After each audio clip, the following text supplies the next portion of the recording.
I'm Naomi Richards, and I work as a life coach for children. I was 5 years old, and there I was, hiding under my bed, playing with my dolls with Lisa O'Regan. She was my first real friend that I remember. Lisa lived across the road from me, and I would see her most days. After school, she would come and play at my house, and that's what we'd do. Dolls under the bed, using our imaginations, and not having a clue what was going outside of the bunk bed. We had some great times, and I loved having a BFF. Our exclusive friendship didn't last. When you're 5 years old, nothing much does. We discovered there were lots of other people we wanted to play with, and so we began to play less and less with each other. I wasn't upset, and nor was she. We were both happy to have lots of friends. What happened later, years later, was a shock to me. I was 9 years old, and Gina Adele was my beloved, trusted friend. I loved her as any good friend would. So I was gutted, distraught, beside myself when she told me she was leaving the school. How could she? How could she leave me? Why did her dad have to go and get another job? She was my best friend. What was I going to do now? Primary school was never going to be the same again. Of course, I had many other friends. Everyone in my class just got along. They were all so kind and nice and friendly. But Gina, she was my soulmate. She got me. The first person I told was my mum. She was sad for me, but she gave me lots of ideas of how we could stay in touch. We could write, we could speak on the phone, we could email, we could even visit her. And when she finally did leave, we wrote, but we lost contact with each other. She had her life, and I got on with mine, and it happens when there's distance involved. But I'll never forget Gina. She showed me what true friendship was, and I feel very, very lucky to have had her at such a young age. So those are the two most prominent friendship memories I have. Gaining a BFF, and then years later, gaining another one, but then losing her through no fault of my own.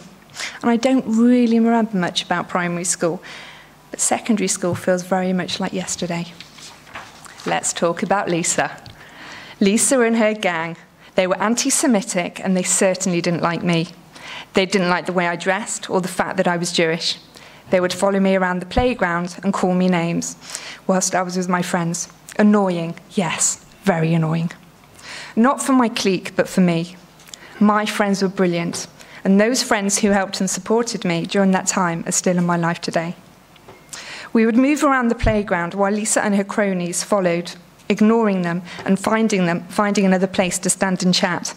Well, we did at first, until I started to get really fed up and decided this nastiness had to stop. I wanted to be left alone, and for her to give up on the heckles. Leave me alone, I wanted to shout. I would have done so if she was not so big, strong, and muscular. So what did I do? I went back to that person who loved me more than anyone else in the world, my mum. I asked her, how could I make this go away? How should I respond? How can I make it stop? And how can I stop the words hurting? She was brilliant. She always is. She gave me lots of suggestions so I could protect myself emotionally from the words that were being said. And we role-played out some ideas. Some I didn't like and thought would never work, but others I did try out and they were successful. Having supportive friends and family really helped me. And so what I did next may or may not surprise you.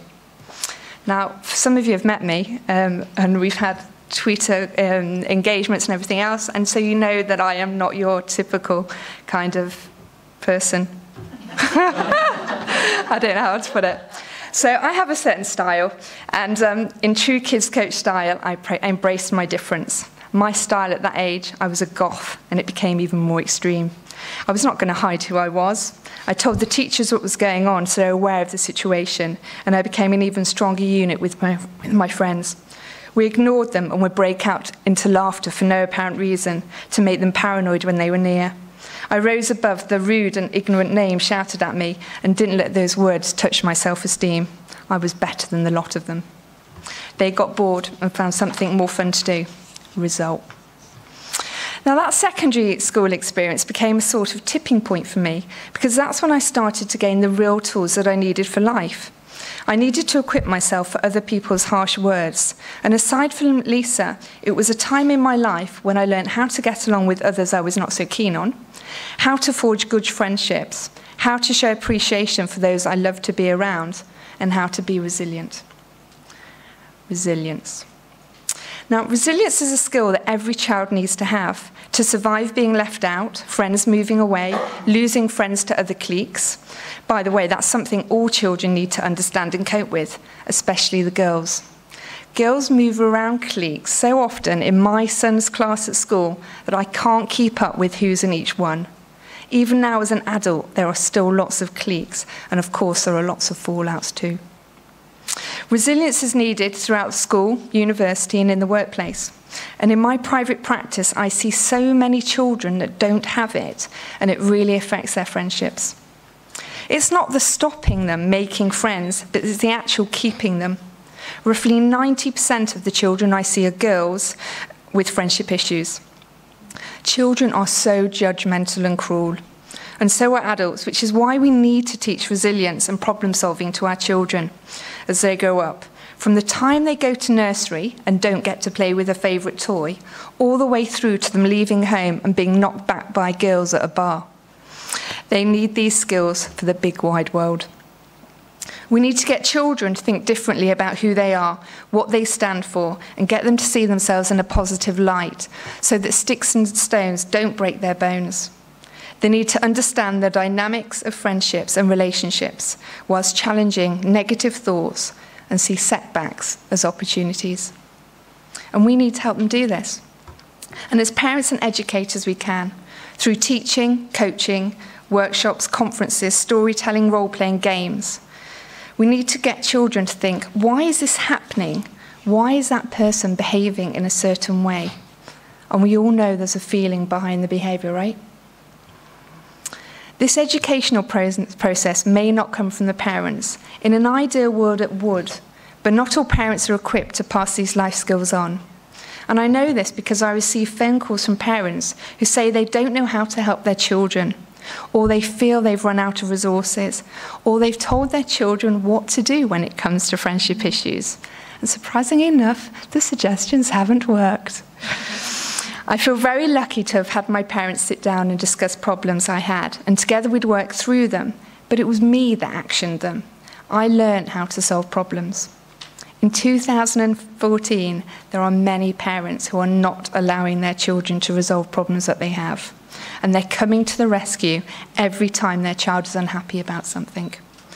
Now, it could be because they think they know what's best for the child, or that they want the problem to go away quickly, so they intervene.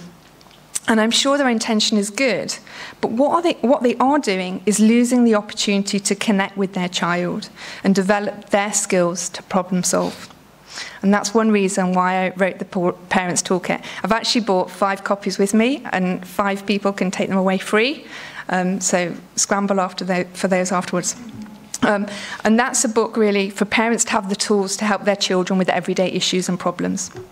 So what do we need to do? We need to pass on these skills to parents. We need to teach them how to let go and be less in control. We need to teach them not to take over and encourage them to talk and build up their child's resilience through allowing their children to address issues on their own with their support. And if we don't, those children will not be able to navigate the challenges and the different personalities in life. So let's do it. Let's educate the parents and show them the way to raising independent, resilient young people. Thank you.